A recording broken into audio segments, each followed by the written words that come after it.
మరి మా పనిముట్లు కావాలంటే ఒక 30 లక్షల రూపాయలు కావాలి. ఆ తర్వాత పెరుగుతున్నటువంటి రేట్లకు అనుగుణంగా 50 లక్షలు కావాలి. ఆ తర్వాత 1 కోటి రూపాయలు కావాలనేటువంటి అంశాలు చెప్పడం జరిగింది.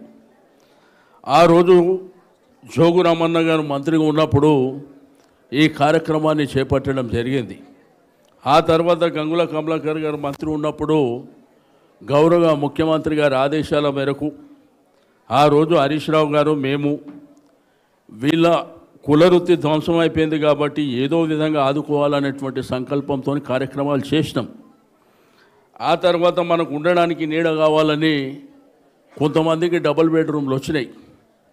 అంటే ఆ డబుల్ బెడ్రూమ్లది కూడా మీకు అందరికీ తెలుసు, కులానికింత మనుషులకింత అని మనం ఇయ్యలే. ఆ అప్లై చేసిన వాళ్ళకందరికీ మనం డ్రా చేసి ఇచ్చినటువంటి పరిస్థితి. దగ్గర 1,00,000 ఇండ్లు కట్టినాం.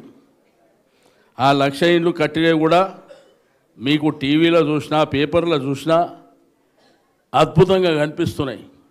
ఈ నా కొడుకులు ఎవడు కట్టలే కానీ అవి మనం కట్టినే వాడు ఇప్పుడు ఇస్తా అంటాడు.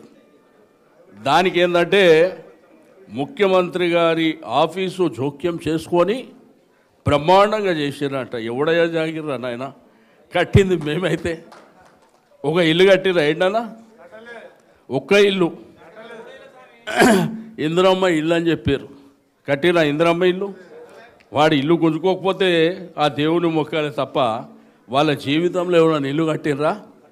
కట్టే పరిస్థితి కూడా లేదు. ఒకప్పుడు మనం బ్రహ్మాండంగా దర్జాగా కేసీఆర్ గారి నాయకత్వంలో జీవిస్తుండే. మనకు కడుపు నిండా అన్నం ఉండే, చేతి నిండా డబ్బులు ఉండే. ఇప్పుడు ఉన్నాయా?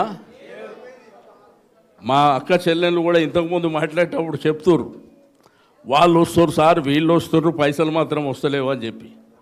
పైసల కోసం ఎవరో వస్తారని కాదు, తిరిగి కేసీఆర్ గారు ముఖ్యమంత్రి అయితేనే మన యొక్క బాధలన్నీ తీరుతాయని చెప్పి నేను ఇంత సందర్భంగా ఆ రోజు ఏంటంటే మనం అమాయకంగా గ్రామీణ ప్రాంతంలో ఉన్నటువంటి మన రైతులు, మన అన్నదమ్ముళ్ళు, మన అక్క చెల్లెళ్ళు ఈయన ఆకాశం మీద చందమామని తెస్తా అంటే నమ్మిండ్రు.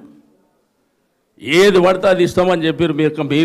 మీరు ఒక్క ఓటేయండి, మేము ఆకాశం మీదకి చందమామని తెచ్చి మీకు ఇస్తామంటే మన వాళ్ళు నిజమే అని చెప్పి ఓటేసారు.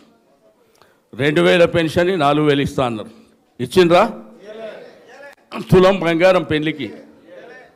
ఆ రోజు ఏంటంటే పేద మధ్యతరగతి కుటుంబాలు మన ఇంట్లో పెళ్లి జరిగితే సంతోషంగా బ్రహ్మాండంగా చేయాలని, ఎందుకంటే వచ్చే అల్లుడు వాళ్ళ కుటుంబం మోటార్ సైకిల్ పెట్టమంటాడు, 10 తులాల బంగారం పెట్టమంటాడు, రకరకాల కోరికలు ఉంటాయి. మనం ఇంతో అంతో ఆసరం ఉండాలని కేసీఆర్ గారు ఈ భారతదేశంలో ఎవ్వరు ఊహించని విధంగా 1,00,000 రూపాయల కళ్యాణ లక్ష్మి కార్యక్రమం తెచ్చాడు. దాన్ని ఏం చెప్పిండు, నేను తులం బంగారం ఇస్తామని చెప్పాడు. తులం బంగారం, కిలో బంగారం వాళ్ళ కుటుంబాలలో ఉన్నాయి కానీ మనకున్నాయా? మన తెలంగాణ తల్లి బంగారమే మెడలున్న బంగారం గుంజుకున్న దొంగలు చూసారు కదా.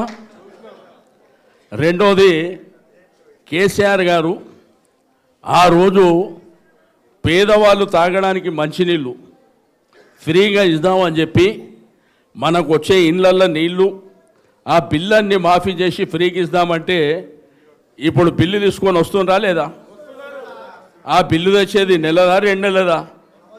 వాడు 2 ఏళ్ళది బిల్లు తీసుకొని వస్తుండు, నువ్వు కడతావా 50,000 కట్టమని.